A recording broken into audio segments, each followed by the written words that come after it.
श्रीमद् भगवद गीता प्रवचन भाग 24वां। ओम त्र्यंबकं यजामहे सुगंधिं पुष्टिवर्धनम् उर्वारुकमिव बन्धनान् मृत्योर्मुक्षीयमामृतात्। चिन्मयं व्यापि यत्सर्वं त्रैलोक्यं सचराचरं तत्पदं दर्शितं येन तस्मै श्रीगुरवे नमः। वसुदेवसुतं देवं कंसचानूरमर्दनं देवकी परमानंदम कृष्णं वंदे जगद्गुरुम। अर्जुन कहते हैं, हे प्रभु, मैं उन्हें भी देखना चाहता हूँ कि कौन कौन राजा लोग दुर्बुद्धि दुर्योधन का भला करने की इच्छा से उसकी तरफ से युद्ध करने के लिए आए हैं। योत्स्यमानानवेक्षेऽहम् य एतेऽत्र समागताः धार्तराष्ट्रस्य दुर्बुद्धेः युद्धे प्रियचिकीर्षवः। अन्वयार्थ: दुर्बुद्धेः धार्तराष्ट्रस्य युद्धे प्रियचिकीर्षवः ये एते अत्र समागताः तान् योत्स्यमानान् अहम् अवेक्षे।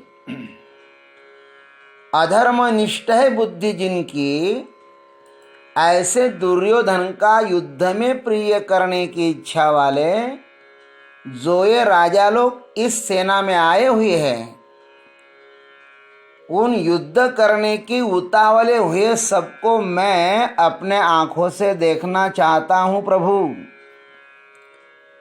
दुर्बुद्धेः धार्तराष्ट्रस्य, धृतराष्ट्र के पुत्र दुर्बुद्धि वाले हैं, उनमें कुछ भी परिवर्तन होने की यत्किंचित भी संभावना नहीं है। हमारा यह अनुभव है, क्योंकि उन्होंने हमें आज तक बिना कारण ही अनेक प्रकार के कष्ट दिए हैं। उन्होंने जो यदा कदा हम पर प्रेम भी किया, वह भी हमारी हिंसा के लिए ही किया था।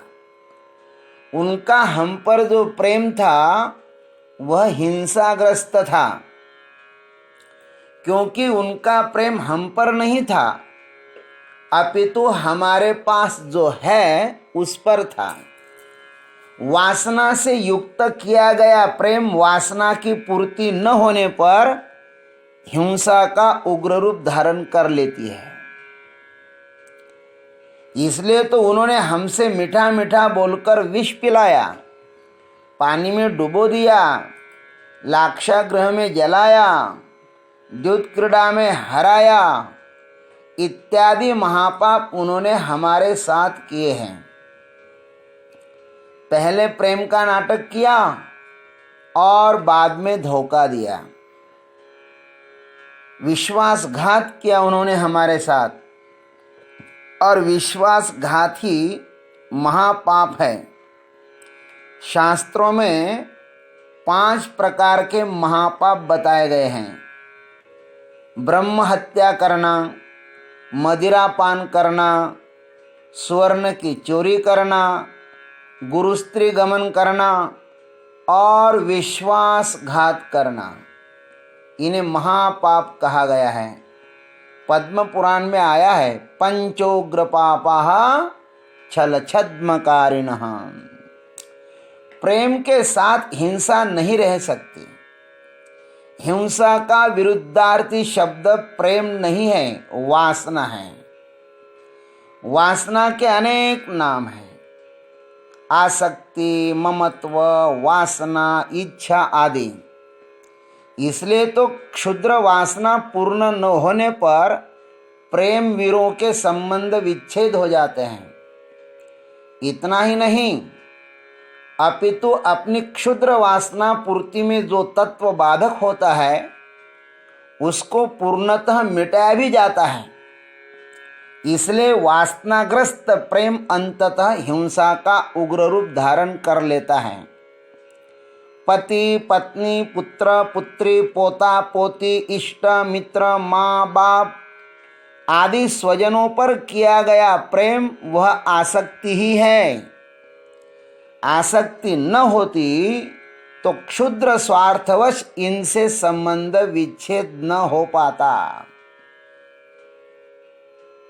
इन पर किया गया प्रेम टूटता है, क्योंकि आसक्ति पूर्ण जब नहीं हो जाते हैं तो वो प्रेम टूट जाता है। आसक्तिग्रस्त व्यक्ति शुद्ध प्रेम नहीं कर सकता। आसक्ति, ममत्व, वासना रहित जो प्रेम होता है वही शुद्ध प्रेम होता है। और जहाँ पर शुद्ध प्रेम का अभ्युदय होता है वहाँ पर हिंसा असंभव ही है। जहाँ पर शुद्ध प्रेम है ना, वहीं पर अहिंसा जन्म लेती है। वासना रहित अंतःकरण ही शुद्ध प्रेम का उद्गम स्थान है। वासना रहित अंतःकरण ही शुद्ध प्रेम का उद्गम स्थान है। शुद्ध प्रेम व्यक्तिनिष्ठ अथवा वस्तुनिष्ठ नहीं होता, वह तो तत्वनिष्ठ होता है। और तत्व सर्वत्र एक ही है। अतः जिसे सर्वत्र एक का ही साक्षात्कार होता है वही शुद्ध प्रेम कर सकता है। और जहाँ पर शुद्ध प्रेम है अहिंसा वहीं पर ही संभव है। अतः सत्य यही है कि जहाँ पर शुद्ध प्रेम है वहाँ पर अहिंसा जन्म लेती है। और जहाँ पर ममता आसक्तिग्रस्त प्रेम है, जहाँ पर ममता आसक्तिग्रस्त प्रेम है वहाँ पर हिंसा जन्म लेती है। गीता का शुभारंभ ही मामकाह अर्थात ममता से हुआ है। ममता ही तो मनुष्य को अंधा बना देती है। बीज ही यदि कड़ू है तो उसका फल मीठे कैसे हो सकता है। धृतराष्ट्र के मन में ममता भरी हुई है तो उसका फल दुर्योधन वो मीठा कैसे होगा। अर्जुन को दुर्योधनादि धार्त राष्ट्रों की मानसिकता का पूर्णतः पता है, अतः वह उनको देखने के लिए उत्सुक नहीं है। किंतु युद्धे प्रिय चिकीर्षवः ये ते अत्र समागताः। अधर्मनिष्ठ है बुद्धि जिसकी, ऐसे दुर्योधन का युद्ध में प्रिय करने की इच्छा वाले जो ये राजा लोग इस सेना में आए हुए हैं, उनकी सहायता करने के लिए मैं उनको देखना चाहता हूं। क्या यह क्षत्रिय समुदाय इतना विवेकहीन हो गया है कि सदसत का विवेक के बिना ही इनकी सहायता के लिए आए हैं? अथवा क्या इन 11 अक्षौहिणी सेना ने दुर्योधन के कुकर्मों को, अधर्मों को ही सत्य समझकर हम धर्मावलंबियों को असत्य समझ लिया है? वे हमसे युद्ध करने के लिए आए हैं तो हमने उनका कौन सा अपराध किया है? किस कारण वे हमसे दुश्मनी कर बैठे हैं? इत्यादि अनेक प्रश्नों का उत्तर अर्जुन का हृदय आज चाहता है। इसलिए वे श्री कृष्ण को विनंती कर रहे हैं कि हे प्रभु, आप मेरा रथ दोनों सेनाओं के बीच खड़ा कर दीजिएगा।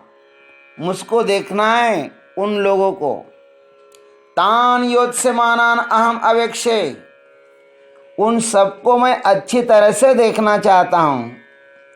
युद्ध के समय उनको देखा नहीं जाएगा, क्योंकि उस समय मुझे सिर्फ शत्रु ही दिखाई देंगे। एक समय दो देखने की मेरी आदत नहीं है प्रभु। सर्वप्रथम लक्ष्य निश्चित कर लूं, फिर बाण छोड़ूंगा। लक्ष्य निश्चित किए बिना दौड़ना यह विवेकहीनों का लक्षण होता है और सिर्फ भटकन ही है। बिना विचार से कर्म करूंगा तो बाद में पश्चाताप के सिवा हाथ में कुछ भी नहीं आएगा। बिना विचारे जो करे सो पाछे पछताए।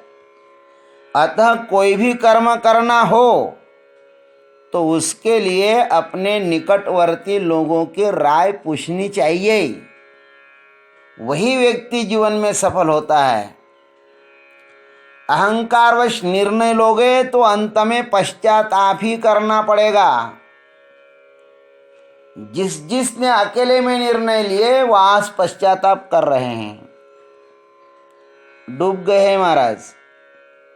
इसलिए जो अपने निकटवर्ती है, अपने भाई है, अपनी पत्नी है, अपने पुत्र है, कोई भी कर्म करना हो तो इनसे राय लेना जरूरी है। इसलिए हे प्रभु, आप मुझको वहां पर ले चलिए, मैं इनको देखना चाहता हूं। अतः उन सबको मैं एक बार अच्छी तरह से देखना चाहता हूं, आप मेरी इच्छा पूर्ण कर लीजिएगा। इस प्रकार अर्जुन भगवान से प्रार्थना कर रहे हैं। ओम तत्सत। शेष अग्रिम भाग में।